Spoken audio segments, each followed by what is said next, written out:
Namaskar and welcome to Spiritual Arithmetic 9.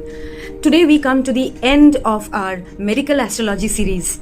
आज हम लोग देखने वाले हैं कि if Rahu and Ketu is not very well balanced in our birth chart, तो हम लोग को क्या क्या तकलीफें महसूस हो सकता है. What are the things that we come across in our day-to-day life if Rahu and Ketu is not very well placed in our birth chart? There are very good effects also of Rahu and Ketu. But if in case they are not very well balanced, तो हम लोगों को क्या क्या guidance, क्या क्या remedies, क्या क्या मेजर्स लेने की आवश्यकता है, we are going to understand them today. तो चलिए देख लेते हैं पहले कि हम लोगों को क्या क्या चीजें महसूस होती है.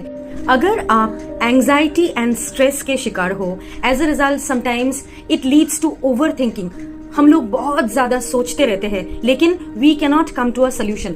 अगर आप लोग इसके वजह से मेंटली बहुत disturbed रहते हो, you cannot concentrate on one particular job at a time, if you are suffering from confusion and sometimes you feel very depressed, all these things can be factors if Rahu or Ketu is not very well balanced in your chart.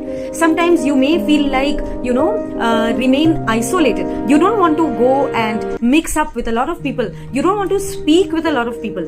You want to remain isolated with yourself only. You may suffer from skin related or blood related issues. There might be some ENT problems. कभी आपको लगातार गले में खराश महसूस हो सकता है, तो आपको समझ लेना चाहिए प्रोबेबली ये राहु के कुछ इम्पैक्ट है. Sometimes when they change the houses also and when there are some dashas, तो हम लोगों को ये सब महसूस थोड़ा ज्यादा होता है. We may be prone to cancer or some respiratory diseases. We can have some abdominal and digestive issues, some arthritis related problems. So these are some of the factors जिसके कारण हम लोगों को समझ लेना चाहिए कि मे बी माई राहु और Ketu is not very well placed in my birth chart. So what do we do? There are few measures which we can take in order to slightly balance them. सबसे पहले तो Rahu is a devotee of Ma Durga. We can pray to Ma Durga, Ma Kali and Lord Ganesha for Ketu.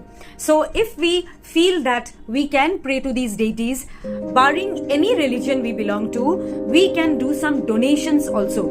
You can donate. आप donate कर सकते हो उड़द की दाल. आप कोई भी रिलीजियस प्लेस में जाके परिक्रमा कर सकते हो. आप डोनेट कर सकते हो ब्लू कलर्ड या grey coloured clothes to the needy. You can keep a glass of water on your bedside while sleeping.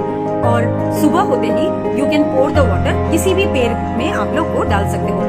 What happens? आपका जो ये जो overthinking है, that helps you to calm your mind. और आप लोग कुछ chanting भी कर सकते हो. Before going to bed, before going to sleep, you can do some chantings so that you can have a peaceful sleep and you can get rid of overthinking. Regarding your physical ailments, आप लोग बहुत balanced diet maintain करने की आवश्यकता है. You need to keep a balance on what you are consuming, क्योंकि आपको बहुत restlessness हो सकती है. So you need to consume those diets which will give you a very clarity of thought. आप लोग हेसोनाइट और लेसोनाइट की क्रिस्टल ब्रेसलेट्स भी पहन सकते हो. You can also wear the evil eye crystal bracelet so that थोड़ा सा आप लोग बैलेंस कर सकते हो.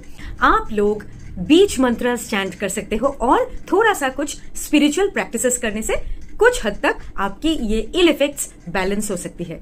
So thank you and stay tuned till I come up with the next series of videos. और अगर आपको ये अच्छा लग रहा है, आप रिलेट कर पा रहे हो, तो kindly subscribe to this channel and share it with your loved ones if you feel ये आपकी कोई काम में आ रहा है.